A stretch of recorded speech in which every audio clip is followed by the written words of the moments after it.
Nous commençons donc avec Patrimoine Passion, le rendez-vous investissement passion, plaisir ou alternative de Smart Patrimoine. Et en l'occurrence, nous allons faire un focus aujourd'hui sur l'investissement dans le vin. Alors, nous allons même choisir un angle très précis en ce qui concerne l'investissement dans le vin. Nous allons nous demander si la météo a un impact sur la cote des vins. Pourquoi cette question? Tout simplement parce que depuis plusieurs années, nous assistons au sujet du gel dans les vignes ou dans les vignobles. On voit des vignerons qui se posent la question de savoir si cela va avoir un impact, un petit ou un impact conséquent sur leur récolte. Est-ce que cela a également un impact sur les vins d'investissement? C'est une question que nous allons poser à Daniel Immacolato, directeur général de Cavissima, qui est en duplex avec nous. Bonjour Daniel Immacolato.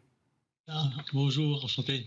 Merci d'être avec nous dans Smart Patrimoine. Alors, on va essayer de comprendre un petit peu le contexte autour du vin d'investissement en ce milieu d'année 2022. Et alors, en 2022, Daniel Immacolato, on a revu venir ce sujet, on a vu revenir ce sujet du gel dans les vignes, des vignerons qui font face à des pieds de vigne qui gèlent et qui doivent tenter du coup de réchauffer l'environnement pour faire en sorte de ne pas perdre l'intégralité de leur récolte. On avait déjà vu ce sujet l'année dernière. Quand on regarde l'investissement dans les bouteilles de vin, dans les caisses de vin, d'un point de vue investisseur, mais bon, on achète du vin concret. Est-ce que cela peut avoir un impact sur la cote des vins à la hausse ou à la baisse, Daniel Immacolato? Et oui, tout à fait, tout à fait. Alors, en fait, il faut avoir en tête plusieurs choses. D'une part, alors, quand on parle de vin d'investissement, on parle d'une catégorie très limitée de vins, hein. Donc, effectivement, quand vous parliez du gel, ça affecte l'ensemble des vignerons et ça affecte les vins destinés à la consommation. Tous les vins sont destinés à la consommation in fine, évidemment. Mais quand on parle d'investissement, on parle d'une toute petite catégorie de vins. Et en fait, les valeurs d'investissement, le prix de ces vins va être déterminé par plusieurs facteurs. Et effectivement, il y a la demande avec certains vignobles et certaines parcelles qui sont extrêmement demandées. Donc, il y a effectivement une pression en termes de demande, mais il y a une question d'offre. Effectivement, quand vous avez un gel sur un vignoble, ça a été le cas, par exemple, vous le savez, sur plusieurs vignobles l'année dernière, en 2021, singulièrement en Bourgogne par exemple, où on a eu une récolte in fine de presque la moitié d'une année normale, je dirais, hein, si on se compare ne serait-ce qu'à 2020. Donc effectivement, ça a un effet parce que l'offre est bien moindre sur ces vins-là, et donc là, voilà, donc là, il y a une pression forte, et il n'y a pas du vin pour tout le monde. Donc ça joue effectivement sur les prix. Alors, alors, effectivement, il y a cet aspect d'offre, puis après, il y a l'aspect qualité. Donc, Alors déjà avoir sur du l'aspect gel, offre, Daniel Immacolato, ça veut dire que ça vient créer un effet rareté supplémentaire sur certains types de vins, comme il y a moins d'offres et toujours autant de demandes. Déjà ce sujet du gel et de la météo, en fait, a plus un impact sur l'offre que sur la demande, c'est ce qu'il faut bien comprendre.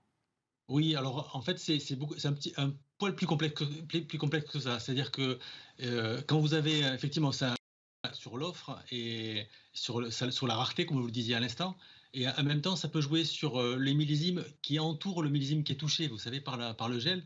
Je prends l'exemple du millésime 2020. Pour rester sur la Bourgogne, par exemple, hein, un millésime qui était très qualitatif et plutôt en volume intéressant.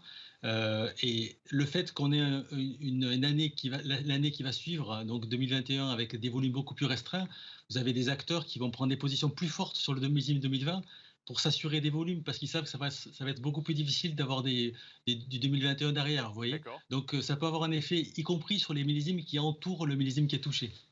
D'accord. Et donc avec une hausse de la cote sur l'année en question du fait de l'effet rareté, mais aussi sur les années précédentes pour s'assurer d'avoir un volume suffisant. Exactement, exactement. Donc oui, il y a un effet rareté qui se lisse sur plusieurs millésimes.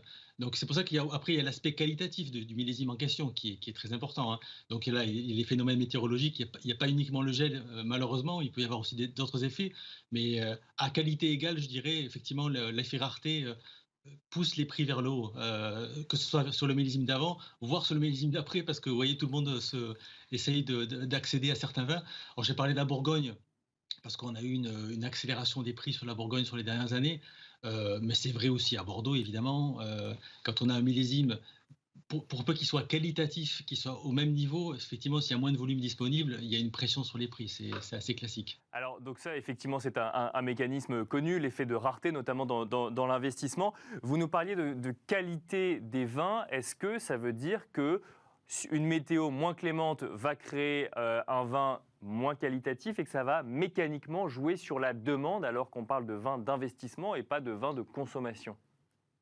Alors, le gel ne va pas forcément avoir un effet sur la qualité. C'est vraiment, alors c'est beaucoup ce qui va jouer sur la qualité de millésime, c'est énormément de facteurs, hein. Et le gel, ça dépend vraiment comment il a touché, à quel moment. Vous savez, il y a des vignes qui sont pas du tout touchées, qui vont avoir un niveau qualitatif très très élevé. J'ai mentionné tout à l'heure le gel sur le millésime 2021 en Bourgogne. On n'a pas encore pu déguster tout l'ensemble des vins, mais Bien sûr. sur les premières dégustations qui sont faites très en amont, c'est un millésime très qualitatif qui arrive. Donc, vous voyez, il n'y a pas forcément de corrélation. Alors là même que Après, l'année a il y a été très d'autres compliquée, facteurs. justement en matière de récolte. Exactement, exactement. Vous pouvez avoir un effet volume, mais pas forcément un effet qualité négatif en tout cas, hein. Donc c'est pas forcément corrélé. Et ça dépend vraiment du millésime, si ça crée de l'hétérogénéité. Voilà, ça dépend de beaucoup de paramètres. Donc après, il faut faire confiance aux vignerons et qui mettent tous les moyens pour que le vin soit à la hauteur espérée, on dirait. Alors justement, si on reste sur cette année 2021 qui va être un bon exemple, vous nous dites que donc du coup on s'attend à une année assez qualitative. Quand on regarde cela sous le prisme de la météo, on se rend bien compte que la météo n'est pas uniforme sur tout le territoire français. Quand on parle d'une bonne année 2021, est-ce que ça vaut autant pour les Bourgognes que pour les Bordeaux ou d'autres vins d'investissement sur le sol français? Alors, encore une fois, c'est un peu tôt pour le millésime 2021 parce il est tout juste en train de faire sa vie d'élevage, vous savez, Bien en sûr. barrique, donc c'est un petit peu tôt. Alors, il y a les primeurs bordelais qui vont être mis sur le marché sur le mois de mai et juin. Donc, il y a eu déjà des premières dégustations sur ce millésime-là. C'est pas un millésime exceptionnel. Alors, pour Bordeaux, c'est un cas particulier, c'est qu'en 21 suit trois millésimes assez exceptionnels, donc 18, 19, 20, qui étaient extrêmement qualitatifs. Et le millésime de 21 a été touché un petit peu par le gel à Bordeaux, mais aussi par d'autres facteurs climatologiques qui ont, avec voilà, une maturité tardive pour certains, et de la pluie à certains moments. On a eu je dirais des conditions météo qui ont été pas simples à gérer, et certains sur le millésime 2021 vont s'en sortir très très bien avec des vins très qualitatifs et d'autres moins bien, Mais alors justement, qui ont été touchés par des maladies, etc. Donc, vous avez des tas de configurations qui font que vous avez un millésime 2021 suivant trois millésimes exceptionnels à Bordeaux, qui va être un peu plus hétérogène, on va dire. Mais alors justement, ma Avec question, pour bien clarifier les choses, pour ceux qui connaîtraient mal ou de loin cet investissement dans le vin, est-ce qu'on peut avoir une année exceptionnelle 2021, même si on est dans la théorie pour l'instant au vu de la connaissance qu'on a de cette année-là? Est-ce qu'on peut avoir une année exceptionnelle d'une partie de la France et une année moyenne dans l'autre partie de la France? Est-ce que par exemple, on peut avoir une année en Bourgogne exceptionnelle et une année Bordeaux moyenne? Oui, tout à fait, ça peut arriver.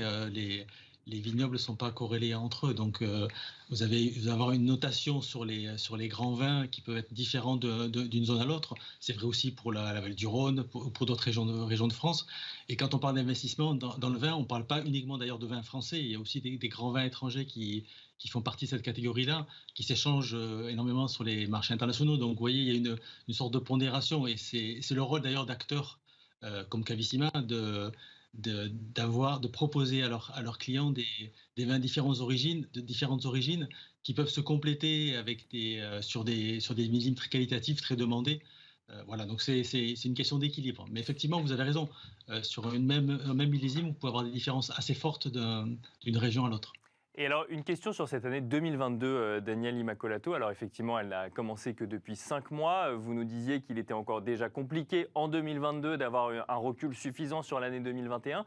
Mais si je reprends le sujet météo, est-ce que lorsqu'on regarde la météo autour des vignobles, on est capable d'anticiper si on va être sur une bonne année, enfin, ou une tendance plutôt bonne pour le vin en question, ou c'est trop tôt et en fait ça ne se fait qu'au moment où on goûte le vin? Oui, c'est très, très tôt. Il peut se passer beaucoup de choses. Et il va se passer beaucoup de choses. Donc, il faut attendre la fleur déjà. Donc, vous savez, quand on parle de gel au mois d'avril, on parle éventuellement d'impact sur la récolte future en termes de volume. Mais après, il faut voir les conditions de la fleur. Donc, selon les cépages, donc entre mai et juin, puis les conditions pendant l'été de maturation. Donc, et pour arriver à une maturité optimum sur les différents cépages dans les différentes régions. Donc, c'est très tôt et ça se joue jusqu'au bout. Vous voyez, pour vous prendre l'exemple de Bordeaux que je mentionnais tout à l'heure, Bordeaux, par exemple, vous avez des cabernets qui ont mûri très très tard cette année.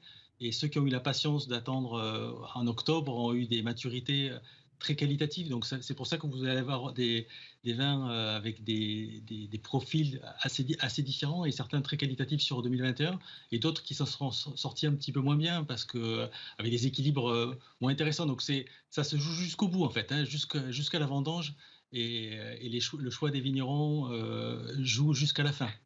Donc il est important effectivement de comprendre qu'un sujet de gel de certains pieds de vigne en mars ou en avril a un impact évidemment, mais tout n'est pas joué non plus à ce moment-là. Merci beaucoup Daniel Immacolato. Je rappelle que vous êtes le directeur général de Cavissima et comme nous parlons de vin, d'une boisson alcoolisée, on vous rappelle évidemment que l'abus d'alcool est dangereux pour la santé et qu'il faut le consommer avec modération. Merci à vous de nous avoir suivis et on se retrouve tout de suite dans Enjeu Patrimoine.